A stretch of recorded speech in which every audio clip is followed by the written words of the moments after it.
It's taken 2.5 years, but it's finally come down to this. My final two Thomas and Friends releases in my collection, The Fogman from 2002 and Brave Little Engines from 2003.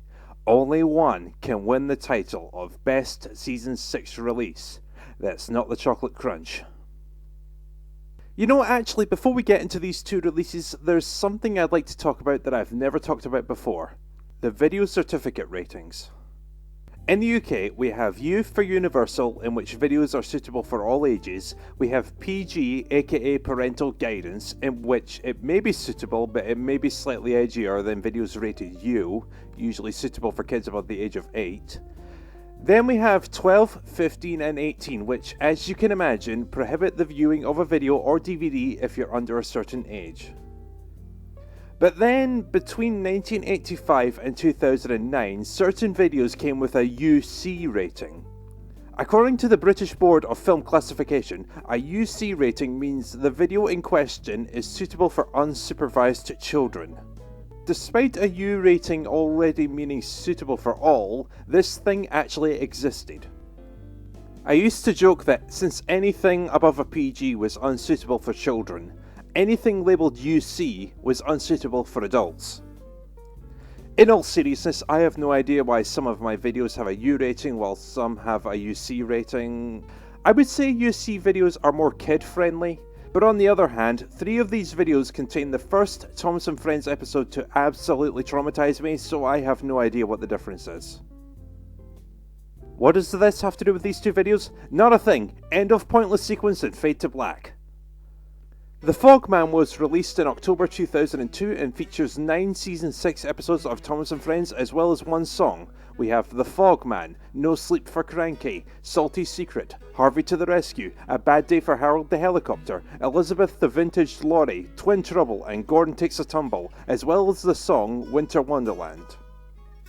Brave Little Engines was released in June 2003 and features a further 8 episodes from Season 6. This time, A Friend in Need, Scaredy Engines, Percy and the Haunted Mine, James and the Red Balloon, Toby Had a Little Lamb, Thomas, Percy and the Squeak, Edward the Very Useful Engine, and Rusty Saves the Day. One fewer episode and song from The Fogman. Again, it's a matter of quality versus quantity.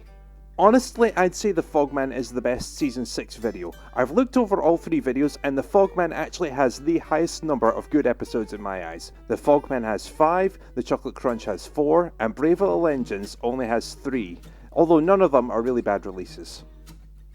As I've stated in previous episodes, I've always been a defender of Season 6. This is where I learned about Michelangelo. I've told the story before, so the joke doesn't count. He really does shine in Season 6. Seasons 5 and 6 were his peak years, easily. Season 6 also introduced us to Salty, one of the most interesting Diesel characters, and he appears a fair bit in The Fogman. He was probably the most interesting new character until Victor and Kevin.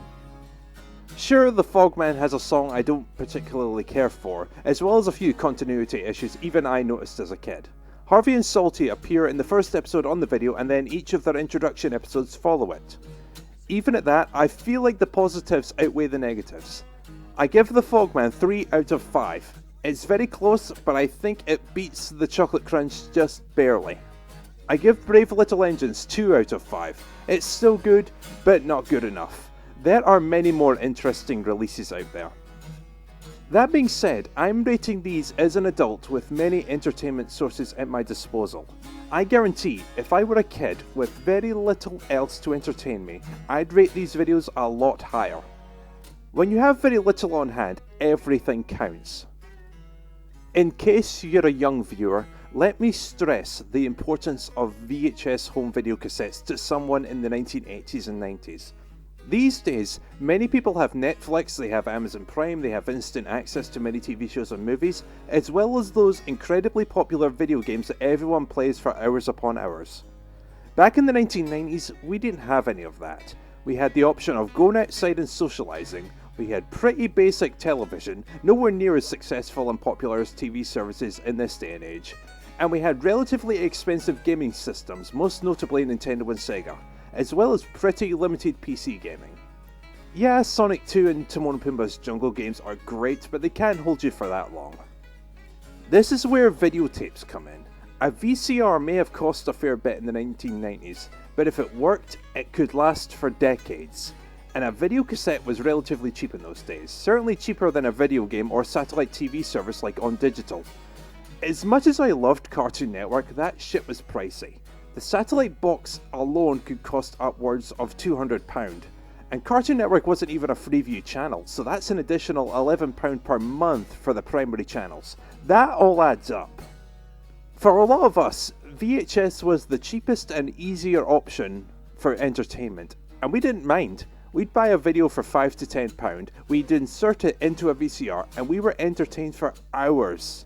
You enjoy one video, you'd want to collect more, eventually having a pretty expensive library.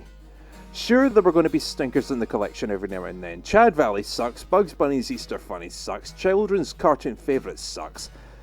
But as a child, all you want is to be entertained, and even the simplest of things can work wonders on you. It could be a TV series like Thomas and Friends or Pokemon, or it could be a movie like The Lion King or Back to the Future. As an adult, you may consider the release to be terrible, but remember, you loved it as a child because it kept you entertained when you probably had nothing else. And that's just official commercial releases. There was also the option of recording content from TV onto a video cassette. These days, with the ability to pause and rewind live TV, it's incredibly easy to save something onto a DVD. But back then, you had two options. Set a timer on the VCR, which believe me was not worth the hassle, or do it cold and live, knowing you only have one shot at it. If you're lucky and you time it perfectly, you have something recorded from television to add to the collection, allowing you to rewatch at your leisure. Otherwise, you have Tom and Jerry the movie with at the beginning. Video cassettes and VCRs may be a dead technology. They've certainly been outclassed by DVDs and Blu-ray, but as long as I have a working VCR, I'll treasure my entire video collection until the day I die. These videos are my biggest link to my childhood and the ultimate source of nostalgia in my eyes. Some of them may not be fantastic releases or great recordings, but they all represent a happy time of my life, which is what Video Memories has all been about. Happy times and good stories.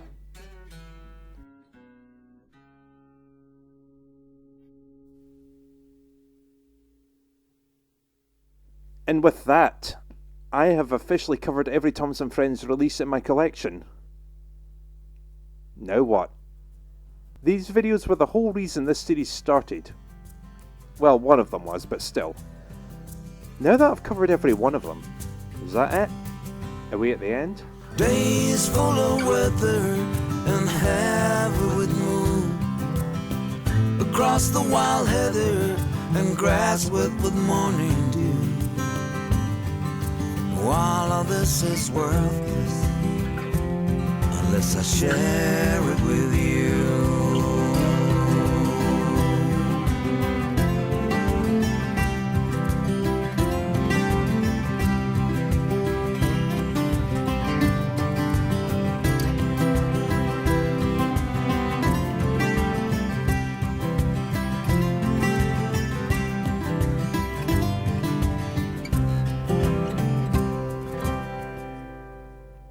One more. Let's finish the way we started.